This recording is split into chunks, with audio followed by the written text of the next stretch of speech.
My name is Neil. I'm 32. I'm a welder, and I make usually between $70,000 and $90,000 a year. This job is the first job I've ever had where I feel truly like 100% totally secure. It's a good feeling. So I make between $70,000 and $90,000 a year because I work hourly. It kind of varies. I'll pick 80. Brings the monthly pre-tax about $8,333, and they take out the usual taxes and health benefits and my 401k. They take about $1,760 for that. Brings the take-home monthly to about $5,280. I also get on top of that, which is not taxed, I get a per diem, which is the living expenses. So that's the money that we get to live where we're working at for the job. But because I don't maintain a permanent residence, I basically get to bank that. And that is $805 a week currently. It kind of tends to vary a little bit based on where. That's about $3,200 a month, which brings my monthly take home to about $8,450. The rent that I pay obviously varies again, depending on where I'm living. But right now it's about $1,200 a month.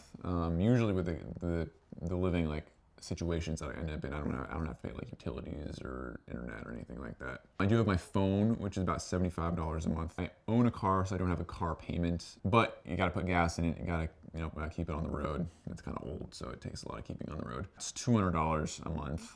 I have $0 in student loans for the reason that my grandfather thankfully and very wisely set up a savings plan for my college education when I was young. Don't cook that often, but when I do cook, I like to eat healthy, organic food that costs a lot of money. I would say I spend about $200 a month on food. Few monthly expenses, namely Netflix and Spotify, so that comes about $25 a month. And I do, because I'm a welder, you need to own your own tools.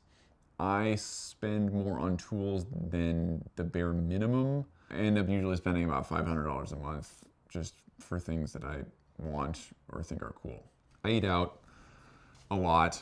It's just easier when you don't have a total like permanent residence to live at. So I would say I spend about $1,500 a month eating out on restaurants and entertainment and that kind of thing. That brings my total savings to $5,280. Every week I take 30% off of my check, and I save it in two separate savings accounts. One is for kind of like the ultimate savings account for like when I like retire a long time from now.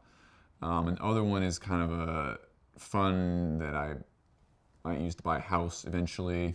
I save 30% every week, so that ends up being about $1,500 a month, which brings my total monthly in the black number to $3,250.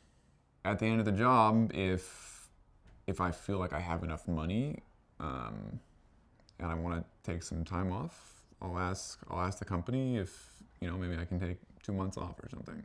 I like to really focus on my physical health because, like I said, like welding is hard on your body, so I like to like really focus on like physical health and getting my body healthy so that I can do those like long, grueling days. I like to travel too, go to places and see new things. I have like friends throughout the country who I've visited since I've been doing this because I just have the time and the money to go visit them. The thing that I wish I had known earlier is the money that you save when you're young is worth more than money that you save when you're old because of interest. Money when you save when you're in your like teens and like 20s, which I didn't save any money when I was at those age, but if you do, that money grows over the course of your life. Money that you save when you're in your 30s and your 40s and 50s does not have as much time to grow. And you can go on the internet and you can look at all kinds of graphs about how dramatic this like effect is. And that's one of the reasons I save so much is I didn't really start saving until I was like 30. So I'm kind of like behind the ball on where you should be.